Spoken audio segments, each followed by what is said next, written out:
All right, let's dive right in. We're going to tackle a massive question today, one that's really at the heart of the entire financial world: trust. I mean, really think about that for a second. Some huge company drops their financial report and it's got billions, with a B, in revenue. And we're all just supposed to believe them? How on earth can you or I know those numbers are real? How do we know it's not just some clever accounting trick?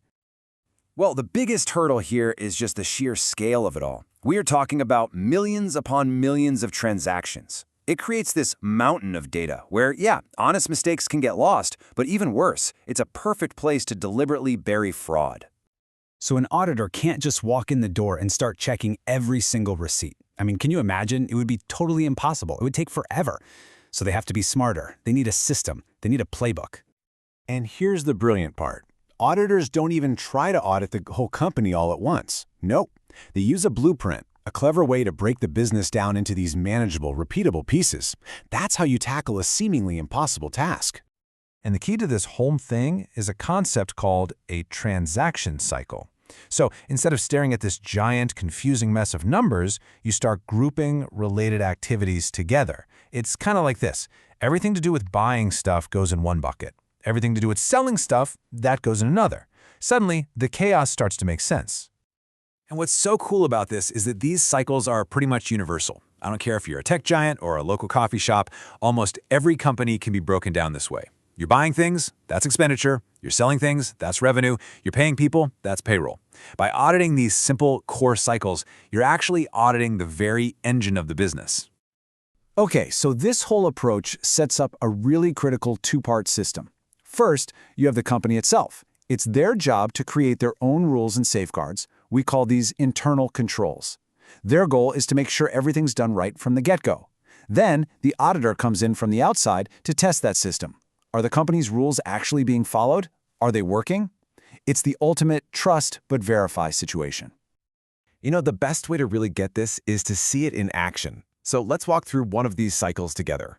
We're going to follow the money through the expenditure cycle, which is really just a fancy term for, buying stuff.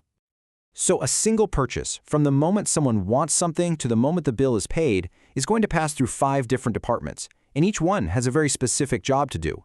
Just that separation of roles is by itself a really powerful way to prevent fraud. Okay, so let's set the scene. It all starts with a simple need. Maybe an engineer on a team needs a new high-powered computer. They can't just hop on Amazon and buy it with a company card. Nope, the whole process has to kick off right at step 1. And look at that. Right out of the gate, we're already seeing these internal controls in action. The department head has to sign off on the request. Why? To make sure the purchase is actually necessary and that it's in the budget. And the request form itself, it's pre-numbered, which sounds boring, but it's super important to make sure it can't get lost or accidentally submitted twice. See? The system is already working. All right, once that request is approved, it gets handed off to the purchasing department. Now it's their job to find the best vendor and turn that simple request into an official purchase order, or a PO. This is the moment the company officially commits to the purchase. And here we go, more of these clever little controls pop up. The company usually has an approved vendor list. This is to stop someone from, say, giving a big contract to their buddy's company. And managers have authorization limits, right? That prevents a junior employee from going wild and approving some huge multi-million-dollar purchase. It's all about checks and balances. Okay, this next part is honestly my favorite. The computer's been ordered, it's been delivered, and now the bill, the vendor's invoice, has arrived. But the company doesn't just cut a check, oh no.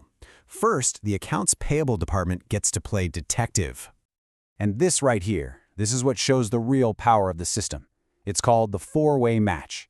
The AP team pulls together 4 different documents: the original request, the official purchase order, the report from the loading dock saying, yep, the computer arrived, and the vendor's invoice. If those 4 documents don't match up perfectly, the item, the quantity, the price, that bill does not get paid. Period. This one control stops so many problems in their tracks. Paying too much, paying for stuff that never even showed up, you name it. Okay, so that was the expenditure cycle. Pretty neat, right? Now, let's zoom back out for a second. We just walked through one single process. But that same fundamental logic, separating jobs, building in these checkpoints, that applies to literally every part of the business. Just take a look at these other cycles. For revenue, auditors are focused on completeness. They're asking, Did every single item that shipped out of this warehouse actually get billed to a customer? For payroll, they're hunting for ghost employees, basically asking, are we paying people who don't actually work here? That tests for existence. And for inventory, they'll literally go into the warehouse and start counting boxes. Does the stuff on the shelves physically match the numbers in the computer? Again, existence. Every cycle has its own specific risks and its own specific tests.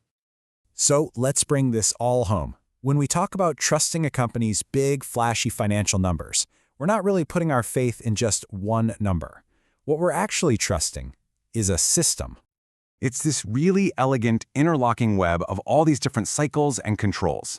They all fit together. The revenue cycle has to talk to the inventory cycle, which has to talk to the expenditure cycle. An error or a bit of fraud in one place should, in theory, get flagged by a control somewhere else. The whole thing is designed from the ground up to have integrity. I love this way of thinking about it. A company's internal controls are the story it tells about its own transactions. This is how we do things. The audit, that's just an independent person coming in to verify if that story is actually true. So that brings us full circle, right back to where we started. The next time you see a company's financial report, what are you really looking at? You're not just seeing a set of numbers on a page. You're seeing the final result of a massive, hidden system of processes, checkpoints, and verifications. It's a whole system of these interlocking cycles, all built for one purpose, to make sure those numbers can be trusted. And that is how you can trust a billion-dollar company.